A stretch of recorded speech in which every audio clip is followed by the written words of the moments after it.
रघुनंदन रघुनंदन रघुवर सेवन रघुपति चायन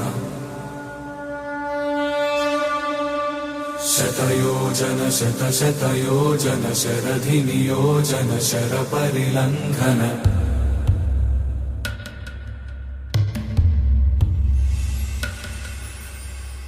रघुनंदन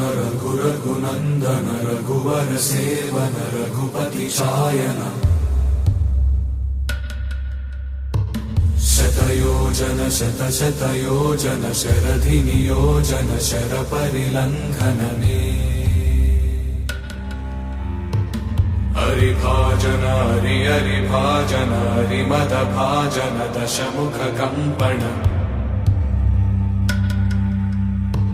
बड़वाकृत बड़ बाणल कृत बहुभस